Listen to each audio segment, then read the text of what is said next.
म अहिले शान्ति उद्यान केन्द्र जसलाई गणेशपुर पार्क भनेर चिनिन्छ त्यो ठाउँमा छु है त। यहाँभित्र के छ भनेर हेर्नुहोस् के पाउँदो रहेछ त है त। म टिकट काउन्टरमा छु है त। ल भित्र प्रवेश गरिसकेको छु म चाहिँ। यति हेर्न लायक छ यहाँ हैन। प्रवेश गर्ने बित्तिकै फुलहरू डगमग फुलेका छन्। शान्तिको प्रतीक हाम्रो गौतम बुद्ध जस्ट अगाडि हुनुहुन्छ, देख्न सक्नुहुन्छ। नाम नै शान्ति उद्यान छ, त्यही भएर गौतम बुद्धको फोटो नहुने कुरै भएन। विश्वमा शान्ति दिने हाम्रो भगवान गौतम बुद्धको फोटो अगाडि नै छ। हेर्नुहोस् यस्तो राम्रो दृश्य छ यो चाहिँ है त। चारैतिर फुलहरू फुलेका छन्। यहाँ सुन्दर छ एकदम। बालबालिकाहरूलाई घुमाउने ठाउँ छ यहाँ चाहिँ हैन। तस्बिरहरू खिच्ने, भिडियोहरू बनाउने चाहिँ एकदम मन चाहिँ चङ्ग हुने ठाउँ छ। सबैजना आउनु होला। अहिले धेरै जसो बालबालिकाहरूको बिदा भएको छ। यहाँ चाहिँ नाचगान भइरहेको छ। नाच हेरौँ एकछिन है त।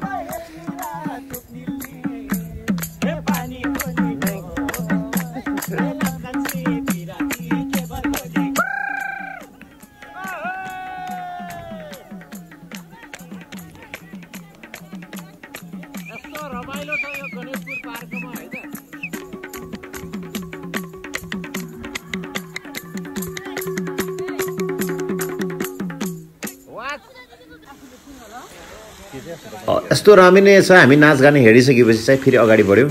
यो पानीको फोहरा छ यहाँ। यस्तो राम्रो दृश्यहरू छ। फुलै फुल डगमगको फुलहरू छ। यहाँ चाहिँ हेर्ने ठाउँ एकदम लायक छ कि गणेशपुर पार्क भनेर सबैजना आउनु होला है त। यहाँ एकदमै धेरै सङ्ख्याको मात्रामा यहाँ भिडियो बनाउने, टिकटक बनाउने मान्छेहरू हुनुहुन्छ है त। सबैजना आउनु होला। अहिले बालबालिकाहरूको छुट्टी छ है त। यो फुलहरू फुलिरहेको छ। टिकटक बनाउनेको भिड छ यहाँ। भिडियो बनाउनेको, फोटो खिच्नेको भिड छ। यसैमा हामी पनि फोटो खिच्दैछौँ अलिअलि भए पनि है त। सबैजना आउनु होला। यो चिडियाखाना बाघ देख्न सक्नुहुन्छ हैन, सुतिरहेछ है त। यस्तो छ चिडियाखाना पनि छ। खरायोहरू छ यहाँ। मेरो छोराले खरायोहरू अवलोकन गर्दैछ। अनि यो राते हैन विभिन्न किसिमका जनावरहरू यहाँ देख्न सक्नुहुन्छ। अस्ट्रिच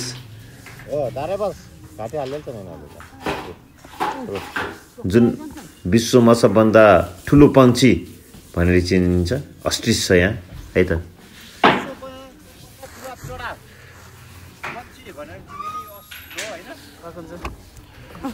अनि डुङ्गा खेल्ने ठाउँ पनि छ। फेवाताल आफ्नै घर नजिकमा चाहिँ फेवाताल छ है त।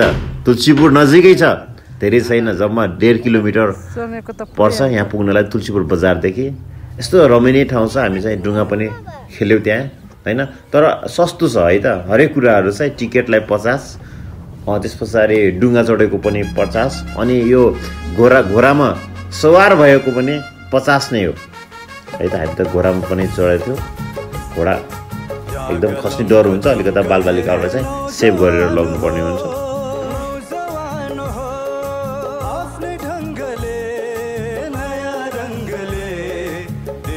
श्रृंगार नयो जागलम कचम